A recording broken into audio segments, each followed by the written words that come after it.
یہ بیان سن کر اس لڑکی کو ایسا لگنے لگا کہ جیسے یہ سب باتیں اس کے لیے ہی بولی جا رہی ہوں، کیونکہ جب وہ آفس جاتی ہے تو راستے میں ہر لچے لفنگے کی نظر اس پر پڑتی ہے اور اس کو گھورتی رہتی ہے۔ لوگ اس کو بری نظروں سے دیکھتے ہیں۔ اس کو ایسا لگنے لگا جیسے اس مشکل کا حل اب صرف پردہ ہی ہے۔ بیان سنتے سنتے اتنے میں اس کی بتائی ہوئی گلی میں گاڑی پہنچ چکی تھی اور اس کے گھر کے سامنے جا کر آٹو رک چکا تھا۔ وہ لڑکی آٹو سے نیچے اتری اور کہنے لگی، میرا سامان باہر رکھ دیجئے۔ اس کے بعد میں اس لڑکی نے اپنی ماں کو فون لگایا اور کہنے لگی، ماں ذرا بھائی کو نیچے بھیج دو، میرے پاس سامان زیادہ ہے جس میں وزن بھی زیادہ ہے، اس کو میں اکیلی اوپر لے کر نہیں آ پاؤں گی۔ ماں نے فون پر کہا، بیٹی وہ تو گھر پر ہی نہیں ہے۔ یہ سن کر آٹو ڈرائیور بولا، کوئی بات نہیں ہے، چلیے میں آپ کا سامان رکھ کر آ جاتا ہوں۔ لڑکی کے دماغ میں پہلے ہی یہ سوچ آ چکی تھی کہ یہ شاید پیسوں کے لالچ میں یہ سب کچھ کر رہا ہے۔ چلو اسی سے اپنا سامان رکھوا لیتی ہوں، اس کے بعد میں جو یہ پیسے بولے گا میں اس کو دے دوں گی۔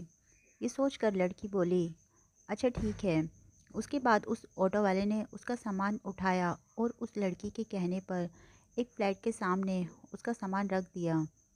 اس کے بعد میں اس لڑکی نے 300 روپے نکالے اور آٹو والوں کو دینے لگی۔ یہ دیکھ کر آٹو ڈرائیور بولا، میم صاحب 300 کس بات کے لیے؟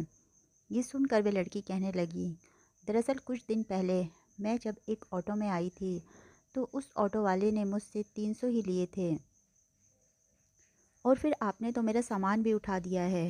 اگر اس کے پیسے آپ کو الگ سے چاہیے تو میں وہ بھی دینے کے لیے تیار ہوں۔ آٹو ڈرائیور بولا، میم صاحب آپ اپنے یہ پیسے اپنے پاس رکھیے، ہماری بات جتنے میں ہوئی تھی اس سے زیادہ پیسے میں آپ سے نہیں لوں گا، اور بات رہی آپ کے سامان اٹھانے کی، تو ہمارا دین ہمیں یہی سکھاتا ہے کہ ہمیں دوسرے لوگوں سے ہمدردی رکھنی چاہیے، اس لیے میں نے آپ کا سامان اٹھا کر آپ کی مدد کی ہے، اور اس کے پیسے آپ سے الگ سے میں نہیں لے سکتا۔ یہ کہہ کر آٹو ڈرائیور جانے لگا تو اس لڑکی کے منہ سے نکل گیا کہ کیا آپ ایک مولوی ہیں؟ آٹو ڈرائیور مسکرایا اور کہنے لگا، مجھے لگتا ہے مولویوں کے بارے میں آپ کو غلط جانکاری دی گئی ہے، آپ کو مسلمانوں کے بارے میں غلط گائیڈ کیا گیا ہے۔ میں ایک مولوی، عالم اور حافظ تو نہیں ہوں، لیکن میں اس سے محبت کرنے والا ایک سچا مسلمان ہوں۔ یہ کہہ کر آٹو والا جانے لگا اور لڑکی اپنی آنکھوں میں آنسو لیے اپنے گھر کی طرف جانے لگی۔ تبھی ڈرائیور بولا، اگر آپ کو ایک مسلمان کی زندگی کیا ہوتی ہے یہ جاننا ہے تو آپ حضرت محمد صلی اللہ علیہ وسلم کی زندگی کے بارے میں جانیے۔ آپ کو انسانیت کی اس سے اچھی مثال دنیا میں اور کہیں بھی نہیں مل سکتی۔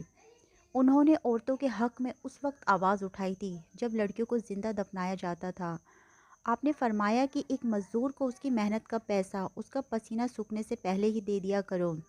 انسان غلط ہو سکتا ہے، اس کا دھرم یا مذہب نہیں۔ آج کے لوگ دنیا میں اتنے زیادہ مگن ہو گئے ہیں جن کو خود اسلام کے بارے میں معلوم نہیں، تو پھر وہ اپنے بچوں کو اسلام کے بارے میں کیا بتائیں گے؟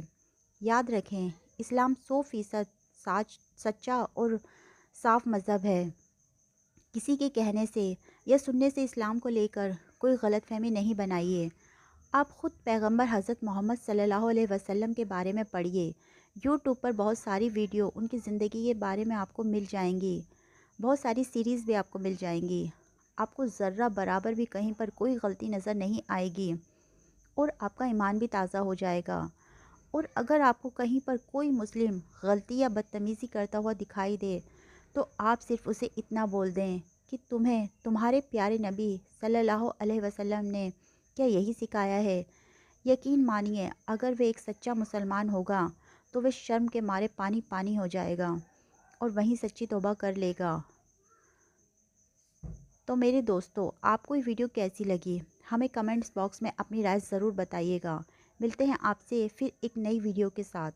تب تک اپنا اور اپنوں کا بہت زیادہ خیال رکھیے گا اور دعاؤں میں یاد رکھیے گا۔